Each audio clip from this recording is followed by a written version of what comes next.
તમે પણ તમારા ફોનની અંદર નવું જીમેલ એકાઉન્ટ બનાવવા માંગતા હોય તો આજનો આ વિડીયો તમે સ્કીપ કર્યા વગર પૂરો એન્ડ સુધી જોઈ લેશો તો તમને અહીંયા જીમેલ એકાઉન્ટ બનાવવામાં કોઈ પણ પ્રોબ્લેમ નહીં આવે। તો જીમેલ એકાઉન્ટ બનાવવા માટે તમારા ફોનની અંદર અહીંયા જીમેલ એપને ઓપન કરી લેવાની છે। જીમેલ એપ ઓપન થઈ જાય પછી તમને અહીંયા ખૂણામાં એક પ્રોફાઇલવાળો ઓપ્શન જોવા મળશે, ત્યાં તમારે એકવાર ક્લિક કરી દેવાનું છે। એટલું કરશો એટલે તમારા ફોનની અંદર પહેલેથી જીમેલ આઈડી લોગિન હશે એ તમને અહીંયા ઉપરની સાઈડ જોવા મળી જશે। પછી તમે અહીંયાથી નવી જીમેલ આઈડી બનાવવા માંગતા હોય તો તમારે અહીંયા એડ અનધર એકાઉન્ટ પર તમારે ક્લિક કરી દેવાનું છે। એટલું કરશો એટલે તમને અહીંયા ઘણા બધા ઓપ્શન તમને જોવા મળી જશે। હવે તમારે અહીંયાથી ગૂગલવાળો ઓપ્શન તમારે અહીંયાથી સિલેક્ટ કરી લેવાનું છે। હવે તમારી સામે આ રીતનું એક પેજ ઓપન થઈ જશે। પછી તમને અહીંયા નીચે લખેલું દેખાતું હશે ક્રિએટ એકાઉન્ટ, ત્યાં તમારે એકવાર ક્લિક કરી દેવાનું છે। એટલું કરશો એટલે તમને અહીંયા બે ઓપ્શન જોવા મળી જશે। તમારે અહીંયાથી ફોર માય પર્સનલ યુઝ પર તમારે ક્લિક કરી દેવાનું છે। હવે તમારું અહીંયા ફર્સ્ટ નેમ અને લાસ્ટ નેમ તમારે અહીંયા નાખી દેવાનું છે, એટલે કે તમારું જે નામ હોય એ તમારે અહીંયા ઉપરની સાઈડ લખી દેવાનું છે। પછી તમારી જે અટક હોય એ તમારે અહીંયા નીચેની સાઈડ લખી દેવાનું છે। એટલું થઈ જાય પછી તમારે અહીંયા નીચે નેક્સ્ટવાળા બટન પર ક્લિક કરી દેવાનું છે।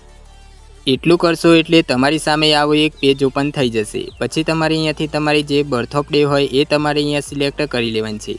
એટલું કરશો એટલે તમને અહીંયા નીચેની સાઈડ એક જેન્ડરવાળું ઓપ્શન દેખાશે, ત્યાં તમારે ક્લિક કરી અને તમારે અહીંયાથી મેલવાળો ઓપ્શન તમારે સિલેક્ટ કરી લેવાનું છે।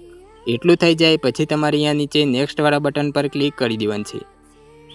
હવે તમે અહીંયાથી જે કોઈ નામની જીમેલ આઈડી બનાવવા માંગતા હોય એ તમારે અહીંયા નામ લખી દેવાનું છે। પછી પાછળ તમારે અહીંયા આવા 4-5 આંકડા તમારે લખી દેવાના છે। એટલું થઈ જાય પછી તમારે અહીંયા નીચે નેક્સ્ટવાળા બટન પર ક્લિક કરી દેવાનું છે। એટલું કરશો એટલે તમારે અહીંયા પાસવર્ડ ક્રિએટ કરવાનો ઓપ્શન આવી જશે। હવે તમે અહીંયાથી તમારો જે કોઈ પાસવર્ડ રાખવા માંગતા હોય એ તમારે અહીંયા તમારા રીતે રાખી દેવાનું છે। એટલું થઈ જાય પછી તમારે અહીંયા નીચે નેક્સ્ટવાળા બટન પર ક્લિક કરી દેવાનું છે।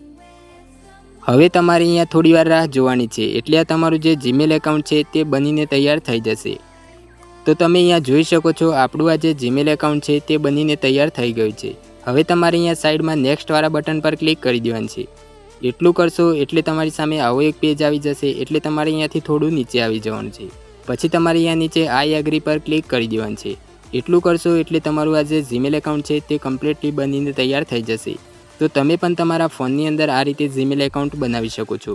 તો વિડીયો પસંદ આવ્યો હોય તો વિડીયોને લાઇક કરી નાખજો, અને આપણી આ ચેનલને હજુ સુધી સબસ્ક્રાઈબ ના કરી હોય તો આપણી આ ચેનલને પણ સબસ્ક્રાઈબ કરી દેજો। તો ચાલો મળીએ નેક્સ્ટ વિડીયોમાં।